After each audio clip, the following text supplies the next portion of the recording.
When an icon walks away before its time, the only question that will haunt him is, what if? Big right hand. Harry goes spinning back. In late April, it looked as if the main card of UFC 200, which already included 3 world title bouts, was complete. First triple XL gloves utilized in UFC history. But company officials teased one more big fight. If anybody had any questions about whether or not this guy's for real, they have been answered. Something huge. That is one big dude.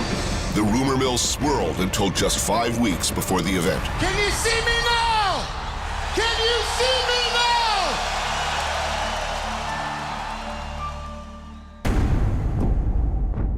now? I picked up the phone, I called Dana White and said, listen, if there was any time for Brock Lesnar to come back, it would just make sense that it would be for UFC 200. Between his imposing stature and freak athleticism, Tonight I got on that stallion and rode it out of town, baby! Woo!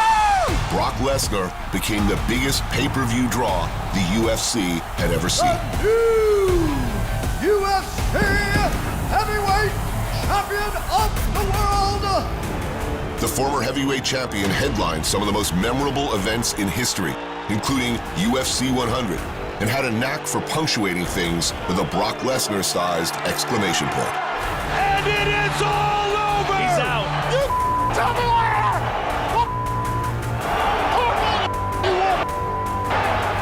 Frank Mir had a horseshoe up his ass!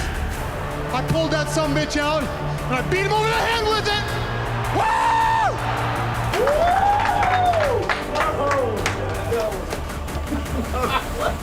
8 weeks listening to that dumpster talking trash. But the Lesnar era, though electrifying, only lasted for 3 short years. During his reign as champion, Brock's toughest fights were in a hospital as he battled a serious disease of the digestive tract. Lesnar was in and out of surgery between world title defenses, and he nearly died. Brock Lesnar has done it! This is about my family. This is about my doctors.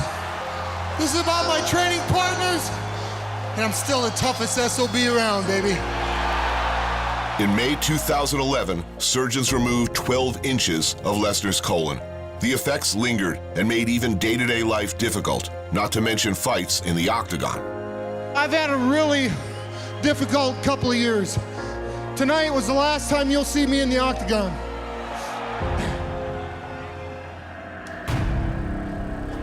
The illness had beaten me, and I couldn't be the guy that I needed to be in the Octagon. Guys, let's clear the room out, guys. Let's clear the room out and deal with the doctor. In retirement, Lesnar was haunted by that question, what if? And even 5 years after he closed the Octagon door behind him, the question persisted. Why are you going back in the Octagon for UFC 200? Because I couldn't live with that decision. I don't want to be sitting 20 years from now saying, you know what, son, you should have went and did that. That chapter of my life, I didn't like the way the chapter ended, so I couldn't continue the book and move forward.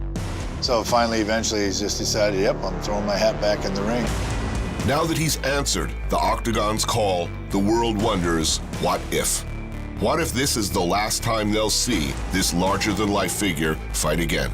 What if it's a second coming? For now, the only question that will be demanded of Lesnar is this: can he beat the man who will stand across from him on July 9th? Only Metro PCS brings you closer than ever to UFC 200.